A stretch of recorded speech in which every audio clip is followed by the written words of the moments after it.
Hey Xbox Ally fans, I'm your old pal Blaze, and we're talking about gaming handhelds again, specifically the Xbox ROG Ally, and we've got a new leaked video showing off its new thermal system, which is going to be interesting. We're going to take a look at in this video. First, hit the like, hit the subscribe, click the bell icon, check the links down below in the video description for some really cool links, best handheld accessories you can find on the internet.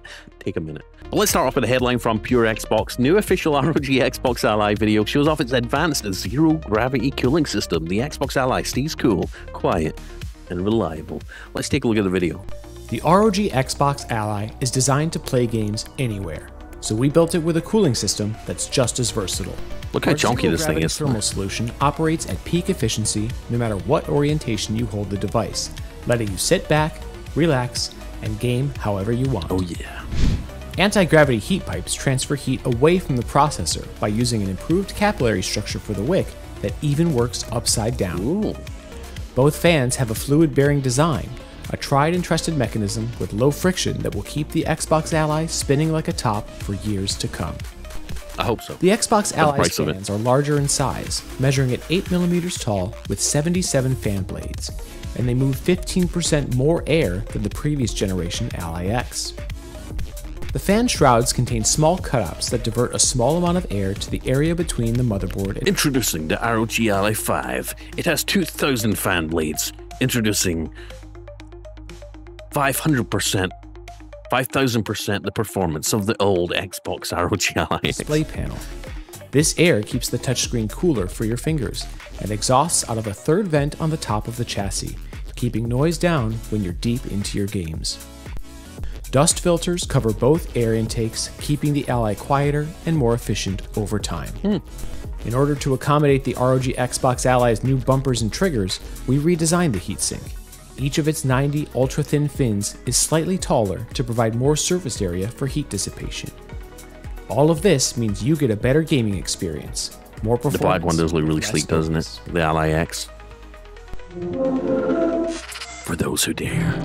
So there we go. That is the cooling system in the new ROG Ally X. It was interesting seeing the console, like an X-ray of the console. Let me go back here. Now, I've been very critical of the new ROG Ally X, specifically the design choice to have the handles on the side.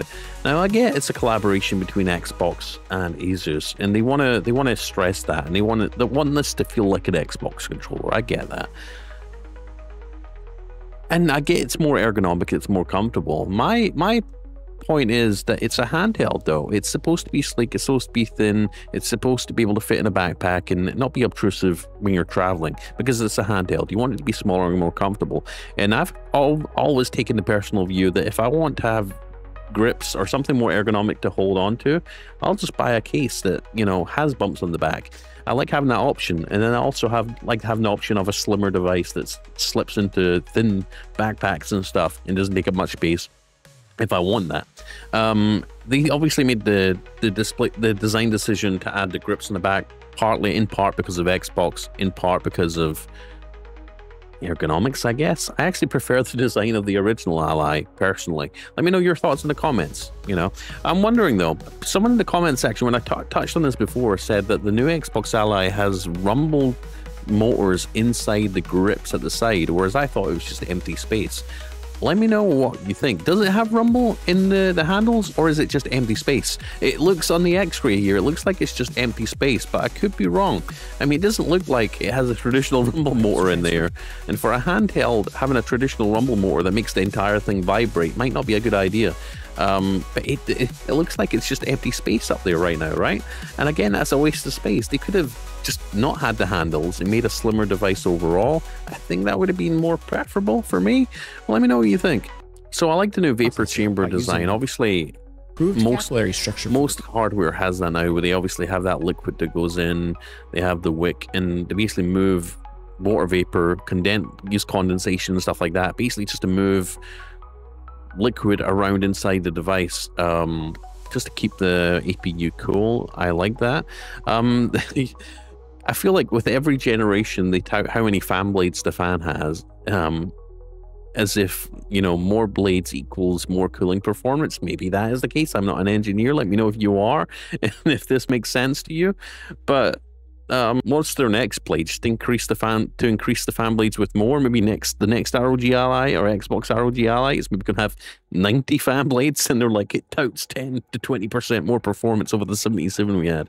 Seems a little bit wild, but yeah, cool, very cool. And while we're here, there was also another unlisted video. Again, this was an unlisted video that somebody found over on Reddit, I believe, showing the thermal engineering. And someone also dug up, apologies there, I sidetracked, my son came over.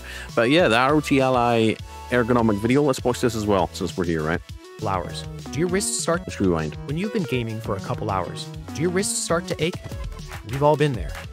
A handheld is only as good as it feels in your hands. So we engineered the ROG Xbox Ally for gamers who demand more.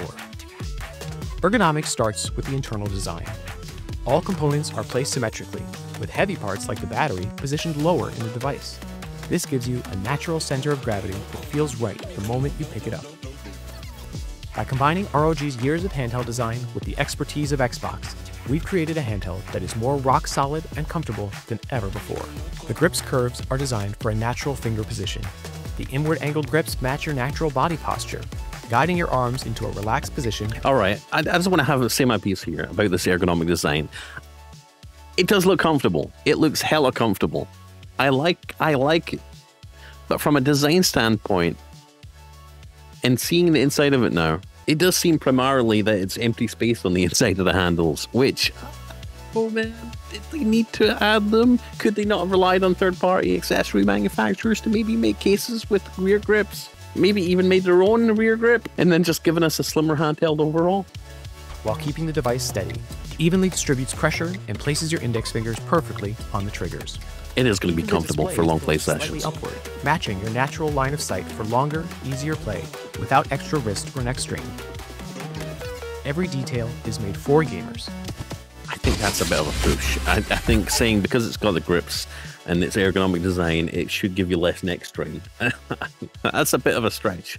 Not everyone's in love with the ROG Xbox Ally. Not Vitero on Reddit here says, not going to spend a penny on a console that's a little faster than the previous gen with the same tiny screen. Fortunately, there is the Lenovo Legion Go 2 coming. Vitero works for Lenovo. Does he? Who knows? Maybe not. Probably not. No. Here's the comments on the ergonomics design video.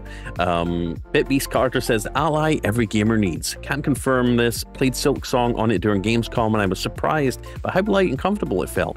That it was the first time considering another handheld than Steam Deck. It was just like when I first had a Stadia controller in my hands. It just felt right. I'm not taking anything away. I'm sure it's going to feel great. I just, I mean, am I wrong? I like the Nintendo Switch too. I love the Nintendo Switch for it being really compact and super slim. I think it's amazing what they did with that. And I like the fact I can buy a Skull & Co grip case for it, if I want to have that ergonomic comfort. I don't see it for a handheld, it being a handheld and all about being portable, I like to have it slim for travel and have the option to make it more ergonomic rather than have the entire console be more ergonomic with sticky out grips that cannot be removed. It's like once you add something, it's great having it, but if you want something a little bit slimmer, there's no removing it. Whereas if you make a slimmer console and make accessories for it to make it more ergonomic, you could have the choice of whether you have it or not. And obviously, I think this year's gonna be all about the Legion Go 2 or the Xbox Ally X. And if you want to know my opinions on it, stay tuned because I'll be covering this very soon. Whether you should buy an Xbox Ally X or a Legion Go 2, and which one I would prefer. Anyways, we'll cover that. So please like, subscribe, click the bell icon. It means a lot, and also it keeps you up to date when we do post those opinionated pieces out on the channel. I cover gaming, handheld gaming every day. I stream every day at 1 p.m. Eastern. Central, sorry, not Eastern. Central. 1 p.m. Central every day. I'll be streaming today, Battlefield 2042. I'm excited for Battlefield 6 coming out in like 28 days. So yeah, it's the road to Battlefield 6. Anyways, I love you guys. I appreciate you. Hopefully we get pre-order news for the new Xbox ROG Ally soon. I just thought I'd share those ergonomic and the video on the ergonomics and cooling system. Obviously the Xbox ROG Ally is going to be one of the big hitters this year for handheld PC gaming. I love the ROG Ally. I had one. There's a couple of things I'm not super happy about with the new Ally X from Xbox and Asus. Notably the grips on the back, the design choices, not a deal breaker though for me. I think it's going to be hell comfortable, and it doesn't look as bad as it did originally in the leaks. And another point of contention for me is the screen. I wish they'd stretch it out, made it 8 inches, bezel to bezel, edge to edge, and basically given us something on par with the Switch 2 in terms of the display, or giving us an OLED display would have been nice, you know, one or the other. But I've really taken with 8 inch displays lately, and the Legion Go 2 checks a lot of boxes there, and we'll go into that in my next video, comparing the two. But yeah, anyways, love you, I appreciate you, and I'll see you in the next one. I'm Blazed2k. See you, bye.